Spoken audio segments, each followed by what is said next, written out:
Good morning बच्चों, कैसे हैं आप सब। बेटा आज हम लास्ट वीडियो बना रहे हैं इस चैप्टर की, सिंथेटिक फाइबर एंड प्लास्टिक की। ठीक है, प्रीवियस वीडियो में we have discussed about the biodegradable, non biodegradable problems associated with disposal of plastics and उनके सॉल्यूशंस हमने देखे थे कि आप क्या करो, कम से कम यूज करो आप प्लास्टिक का, आप क्या करो उसे रिसाइकिल करने का प्रोसेस करो। अपनी जो इंडियन गवर्नमेंट है बेटा और दूसरी भी जो फर्दर गवर्नमेंट्स होती हैं वो क्या करती हैं, उन्होंने म्युनिसिपैलिटीज बना रखी है। म्युनिसिपैलिटीज क्या करती हैं बेटा, उन्होंने बिन असाइन कर रखे हैं आपको कि आप जो बायोडिग्रेडेबल वेस्ट है, बायोडिग्रेडेबल मीन्स जो आपका किचन वेस्ट हो रहा है, फूड वेस्ट है, वो आप क्या करो ग्रीन बिन में क्या करो डिपॉजिट कर दो या फिर उसमें इकट्ठा कर लो।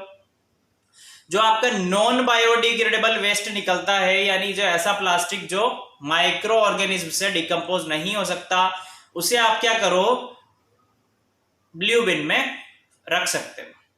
Is that clear? सो इस तरीके से हम क्या कर सकते हैं, जो बायोडिग्रेडेबल है उसे डिकम्पोज कर सकते हैं, नॉन बायोडिग्रेडेबल को हम डिकम्पोज नहीं करके एक साथ इकट्ठा करेंगे।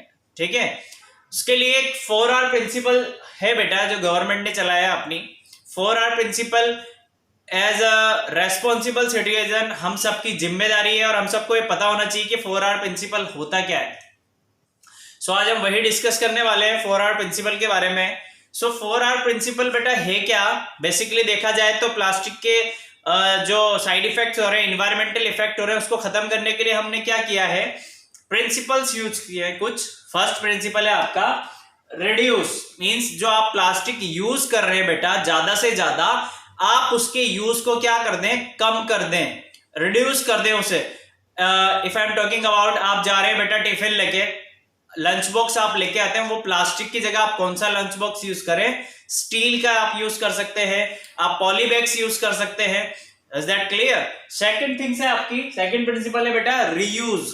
रीयूज कैसे करो, आप एक ही चीज को दोबारा यूज करो ताकि वो वेस्ट नहीं हो। अगर वो वेस्ट नहीं होगा तो हार्मफुल डिजीजेस पैदा नहीं होंगी। Are you getting my point?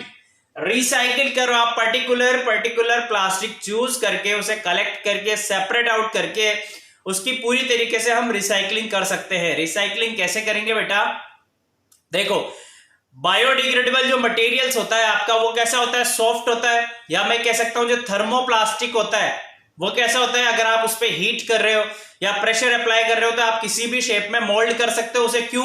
क्योंकि जब आप हीटिंग देते हो बेटा, आप प्रेशर देते हो, तो जो उसके मॉलिक्यूल्स होते हैं या आप जो कह सकते हो मोनोमर्स होते हैं, वो क्या होते हैं, नहीं टूटते हैं, वो क्या होते हैं, सिर्फ मोल्ड हो जाते हैं। यानी अगर कुछ ऐसी शेप है मैं हीटिंग अप्लाई करूंगा तो ऐसा हो जाएगा, जबकि नॉन बायोडिग्रेडेबल में क्या होगा, उसके मोनोमर्स क्या होते हैं, बाहर निकल जाते हैं। जब तो हमने देखा जब आप किसी प्लास्टिक को बर्न कर रहे होते हो तो पॉइजनस गैसेस निकल रही होती है, तो वहां पर जो कार्बन हाइड्रोजन और ऑक्सीजन होता है, कार्बोहाइड्रेट्स ही होते हैं बेसिकली, तो वो क्या हो जाता है बेटा, रिलीज हो जाता है जो इन्वायरमेंटल हैजर्ड से। तो हम क्या करेंगे, बायोडिग्रेडेबल को हीटिंग अप्लाई करके उसे मोल्ड कर लेंगे और दूसरे मटेरियल्स उससे बना सकते हैं अपन। Is that clear sir? Last है आपका रिकवर। रिकवर आप कीजिए, ज्यादा से ज्यादा आप रिकवरी कीजिए कि जो मटेरियल वेस्ट हो रहा है आप उसे वेस्ट ना होने दें, उसे क्या करें, मोल्ड कर करके न्यू थिंग्स बनाते रहें। Is that clear? यहां पर हमारा चैप्टर खत्म होता है बेटा पूरे तरीके से। अब हम कुछ इंपॉर्टेंट क्वेश्चन आप कह लीजिए या फिर जो बेसिक क्वेश्चन इसके होते हैं जिसपे बच्चे ध्यान नहीं देते हैं बिल्कुल भी, हम क्या करते हैं, बड़े बड़े क्वेश्चन हमने सॉल्व कर लिए, हमने सिंथेटिक प्रॉपर्टीज देख ली, सिंथेटिक फाइबर की प्रॉपर्टीज हमने देख ली, हमने नायलॉन की प्रॉपर्टीज देख ली, यूजेस देख लिए, जो बेसिक से चीजें हैं वो हम देखना भूल जाते हैं। और वही बेटा आपके कंपटीशन में, और मैं अगर बात करूं कि बोर्ड एग्जाम में आपसे पूछा जाता है, 1 और 2 मार्क्स के लिए हम अभी इंपॉर्टेंट क्वेश्चन देखेंगे, या फिर आप कह सकते हो कि आप कंपटीशन के लिए हम इंपॉर्टेंट क्वेश्चन देख रहे हैं। Are you getting my point? First question है अपना, what is the basic component of animal fibre? So animal fibre का बेसिक कंपोनेंट क्या होता है बेटा, किससे सारे एनिमल फाइबर्स बने होते हैं, तो बेसिक कंपोनेंट होता है आपका प्रोटीन। क्या होता है? Answer is protein. Is that clear? Second question है आपका, which fibre is known as artificial silk? जब मैंने आपको रेयोन पढ़ाया था तो मैंने बताया था बेटा कि जो रेयोन है उसकी रिजेम्बलेंस कैसी होती है, सिल्क की तरह होती है, इसलिए हम उसे बोलते हैं आर्टिफिशियल सिल्क। तो पूछा है क्वेश्चन में आपसे, क्वेश्चन ध्यान से पढ़ो, which fibre is known as, कौन से फाइबर को आर्टिफिशियल सिल्क जाना जाता है? Answer is rayon. Is that clear? Next question है बेटा, in which country was first time synthesised? In which country was rayon? Rayon लिखना भूल गया मैं बेटा, यहां पर रेयोन लिख लेना बीच में। पहली कौन सी कंट्री जहां पर रेयोन फर्स्ट टाइम सिंथेसाइज्ड हुआ था बेटा? वो है इंग्लैंड। बहुत छोटे छोटे से क्वेश्चन है बेटा, ये आपके एग्जाम में पूछे जाते हैं। Name the largest product unit of rayon in the world. Largest product unit जहां से रेयोन हमें मिलता है पूरी दुनिया में, वो है बेटा आपका ग्रासिम इंडिया। क्या है? Grasim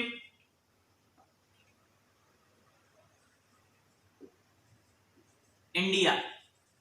Grasim India is the company जहां पर क्या होता है, बहुत सारे प्रोडक्ट बनते हैं रेयोन के। ठीक है, लास्ट क्वेश्चन है आपका, व्हाट इज एस्टर? एस्टर क्या है बेटा? एस्टर एक स्वीट स्मेलिंग प्रोडक्ट है। कैसा प्रोडक्ट है? Sweet smelling. कैसी स्मेल आती है उसमें? स्वीट के जैसी। तो हम इसका आंसर लिखेंगे, एस्टर क्या है बेटा? Ester is sweet smelling product. ठीक है, ये इसका आंसर है, एस्टर वाला, ध्यान रखना, ये वाला आंसर है। ठीक है, अब अगर मैं नेक्स्ट क्वेश्चन की बात करूं आपसे, हम 10 क्वेश्चन देखेंगे, 10 फिलअप्स हम यहां पर देखेंगे आज। ठीक है, नेक्स्ट क्वेश्चन की मैं आपसे बात करूं, सो नेक्स्ट क्वेश्चन है बेटा आपका, मैं देख लेता हूं एक बार question. What is polythene? What is polythene? या आप पॉलीएथीन भी बोल सकते हो या पॉलीथीन भी बोल सकते हो। तो पॉलीथीन है क्या बेटा? एक पॉलीमर है। पॉली मीन्स पॉलीमर, किसका पॉलीमर? एथीन का पॉलीमर। तो आंसर क्या लिखेंगे हम? आंसर लिखेंगे बेटा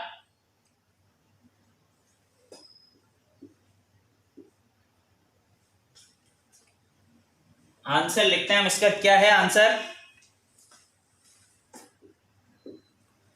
पॉलीएथीन is a polymer of ethene. ठीक है, पॉलीमर है, किसका है? एथीन का पॉलीमर है। Is that clear? Next question क्या कहता है आपका? नेक्स्ट क्वेश्चन आपसे पूछ रहा है, वेदर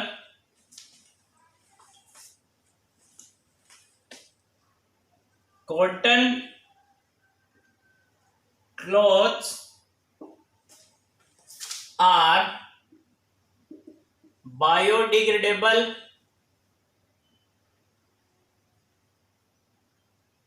और non biodegradable. Non biodegradable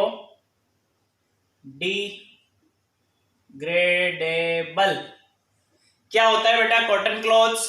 cotton clothes होता है आपका बायोडिग्रेडेबल, मींस हम नेचुरल प्रोसेस से उसे डिकम्पोज कर सकते हैं। और अगर एग्जांपल की बात करूं तो माइक्रो ऑर्गेनिज्म अप्लाई करके हम उसे डिकम्पोज कर सकते हैं। ठीक है, कौन सा मटेरियल से? बायोडिग्रेडेबल है बेटा। कैसा है? Biodegradable. Biodegradable. That clear? Next question क्या कहता है आपसे?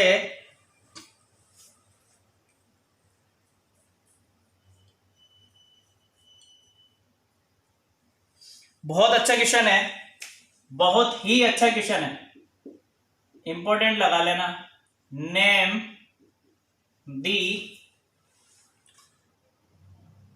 The form of polyester. Name the form of polyester. ध्यान से क्वेश्चन देखना बेटा। Which is replacing material,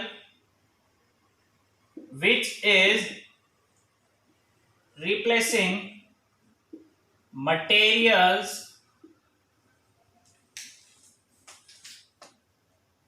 like glass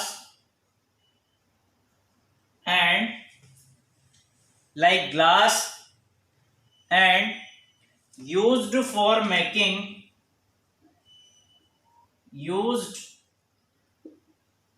making bottles and jars।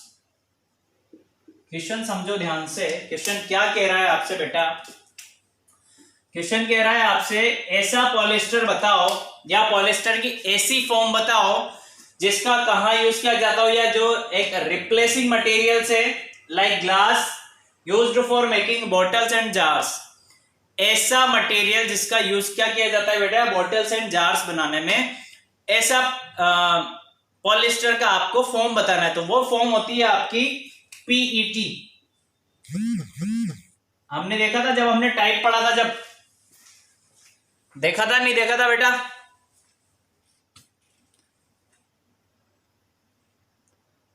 देखा था ना? टाइप के बारे में डिस्कस किया था कि जो पॉलिएस्टर के टाइप होते हैं वो 2 टाइप्स के होते हैं, एक होता है पीईटी और एक होता है टेरिलिन। तो वो कौन सा पार्ट होता है? पीईटी। पीईटी की फुल फॉर्म क्या होती है? पॉलीथाइलिन टेरिफ्थलेट। देख लो सही तो है ना? पॉलीथाइलिन टेरिफ्थलेट। नेक्स्ट क्वेश्चन आपसे कह रहा है what is cellulose? What is cellulose? जो सेल्यूलोस होता है बेटा वो क्या है? पॉलीसेकेराइड होता है आपका। क्या होता है? पॉलीसेकेराइड मटेरियल्स होता है, जिससे जितने भी जो हमें कहां से मिलता है? प्लांट फाइबर से मिलता है। जो प्लांट फाइबर हम बनाते हैं, जो क्लोथ्स हम बनाते हैं फाइबर के, प्लांट से जो हमें मिलते हैं वो बने होते हैं बेटा सेल्यूलोस के। Is that clear? तो हम आंसर लिखेंगे इसका, सेल्यूलोस क्या है?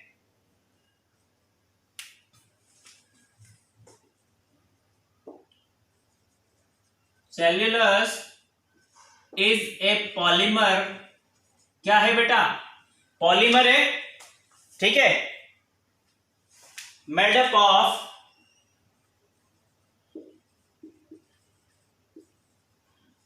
Large unit of, made up of large number of लिखेंगे, लार्ज नंबर ऑफ लिखेंगे, ठीक है, made up of large number of glucose unit. यहीं लिख देता हूं। किससे बना होता है बेटा?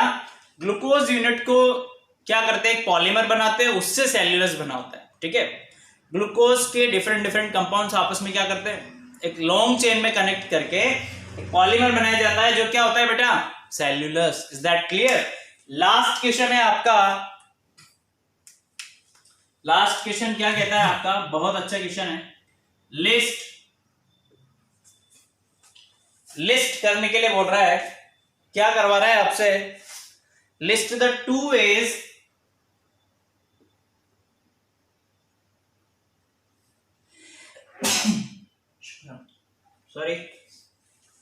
list the 2 ways in which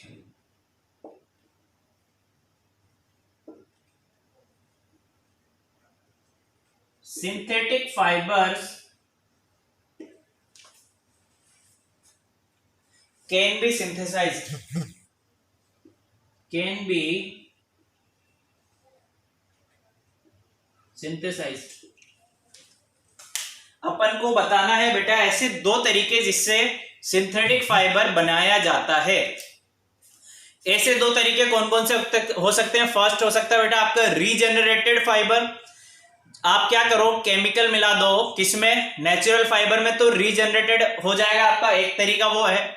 एक तरीका है कि आप केमिकल्स यूज करके, केमिकल रिएक्शन करवा के सिंथेटिक फाइबर्स बना सकते हो। Are you getting my point?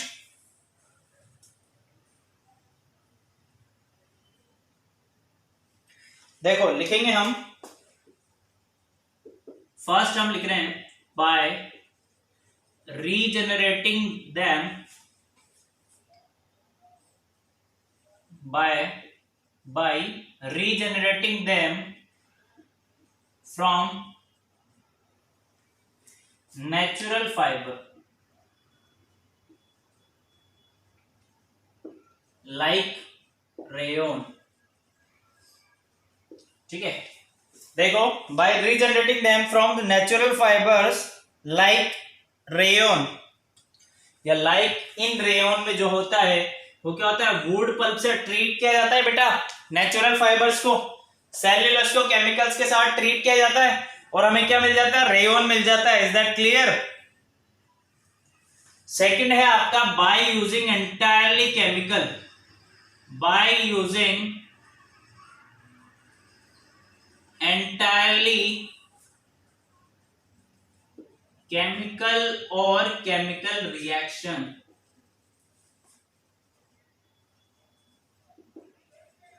ठीक है, लाइक इन नाइलॉन। देखो, बाय यूजिंग एंटायरली केमिकल्स, कोई भी केमिकल यूज करके उसके पॉलीमर बना के आप क्या कर सकते हो, सिंथेटिक फाइबर बना सकते हो। दो तरीके हैं, पहला रीजनरेट करके, दूसरा केमिकल यूज करके हम नाइलॉन जैसे बनाते हैं और रीजनरेट करके जैसे हम रेयन बनाते हैं। Is that clear? ये हमारे थे बेटा 10 इंपॉर्टेंट क्वेश्चन आप कह सकते हो, जो बहुत छोटी छोटी बात है पर चैप्टर में बहुत इंपॉर्टेंट है, आपका सब्जेक्टिव बेसिस पे भी है और ऑब्जेक्टिव बेसिस पे भी बहुत इंपॉर्टेंट है। Is that clear? यहां पर हमारा चैप्टर फिनिश होता है बेटा। नेक्स्ट जब भी हम मिलेंगे, नेक्स्ट न्यू चैप्टर हम स्टार्ट करेंगे। Okay, thank you.